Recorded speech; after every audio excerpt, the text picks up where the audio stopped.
Welcome to Golf Weekly. I'm your host, Daniel Cort, and I'm with Chris Hendrix, the manager here at the Golf Store Outlet. Chris, good to see you. Good to see you. Doing all right? Yeah, we're actually here, as you can see, on location in Chris's store. You may see customers walking behind us, which is good. The store actually is kind of busy right now. You might see some driver heads behind us. These guys build lots and lots of clubs. It's one of the main things they do here. Chris, before we jump into the week in review, tell us a little bit about how business is going. Business is going great. Getting a lot of customers coming in. It's still in that season, a lot of tourists. Our new line of Tour Advanced drivers and wedges will be here probably the next couple of weeks. And then I'm expecting a shipment of a lot of new clothing for men and ladies. I've got some more shoes coming in. That's pretty much it. I mean, it's just kind of flowing nice and smooth, just like we like it. Well, and this is actually my first visit to your store. I was going to say, first time to the store. And man, you walk in here and it just hits you immediately. The vast amount of equipment, apparel, golf paraphernalia, balls, whatever you need, it's right here in this store. So make it a point to come out here and get your summer golf needs taken care of. Come back and see us. You bet. We're here every day. Well, Chris, let's get into this past weekend real quick. You know, Okay. For those who follow golf, there's a lot going on in the summer. You know, we've got the PGA Tour on its way in about 3 weeks, but there was a little event out and one more event out over there in Europe, in the UK, Right. at Turnberry, the Senior British Open. Senior British Open. Wow, couldn't have been a bigger name that took that. Fred Couples winning there. What do you think? That was a great event. I watched the very beginning. I didn't see the final round, but I did watch the first couple of rounds, and Couples just kind of made his way right on up to the top. And when he got there, he just stayed there. Yeah, you know, it's just amazing watching these real champions. You know, when they get in the hunt, when they have a shot, they don't typically tend to give it back, which we saw.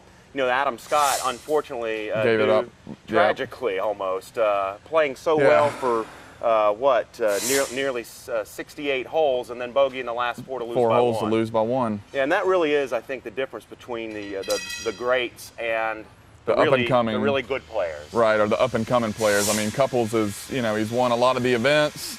He's always in contention anytime he plays, and he just kind of goes about his own game and, you know, doesn't let anybody throw him off. The great ones have that closing ability, don't they? Not intimidated by anybody. Yeah, they're able to sort of block out all the distractions and stay focused on what they're doing. Speaking of closers, we've got Tiger and Ernie playing together at the World Golf Championships in Akron, Ohio this coming week. That's going to be a good event. And you also told me that Mickelson and McIlroy are playing together? Phil Mickelson and Rory McIlroy will be paired together. And, you know, those two guys, according to all the golf analysts, have the most to prove. They've had terrible summers. Neither have factored into any of the majors. Not at all. And with one to play, they call it Glory's last shot at the PGA. You would think these guys would be trying to ramp up their game and prove their mettle going into Akron this week. Right. It's going to be interesting. I'd really like to see how these two play. You know, Ernie's coming off his big win.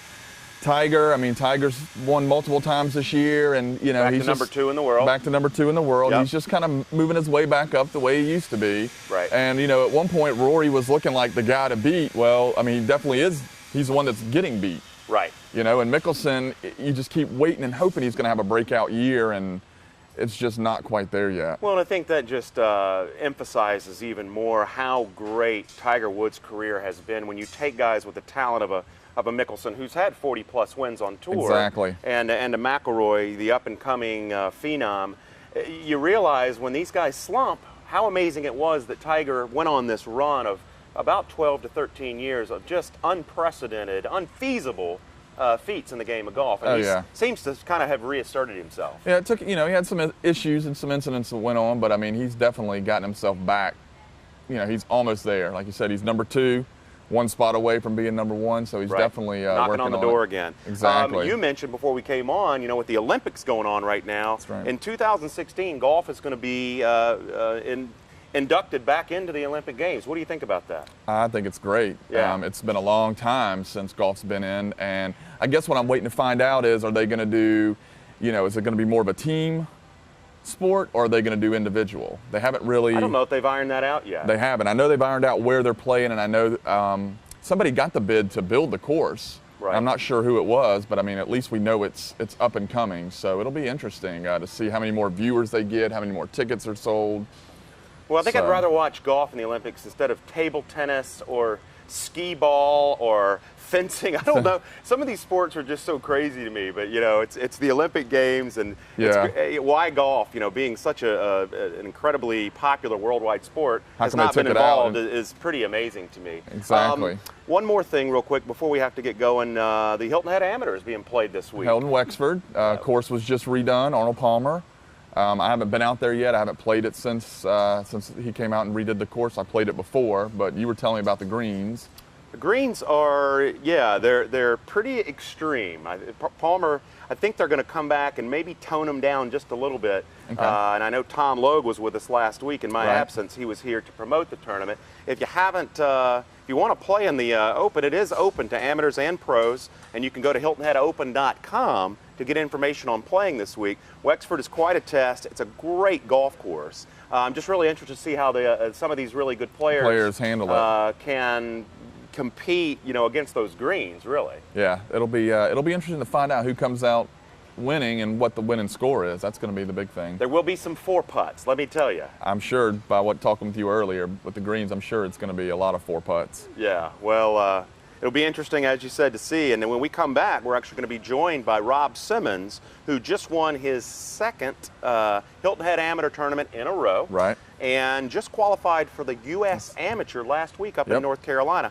Be interesting to talk to Rob and see how his hot season's going. And Chris, great to see you. Always a pleasure. It's great to be here in the store. You Glad can hear you the noise going on back here. They're building clubs. Always busy. People are milling around in here, buying things. It's pretty exciting to be here. Always busy here. So come out and see Chris. Stay with us. We'll be right back with Rob Simmons.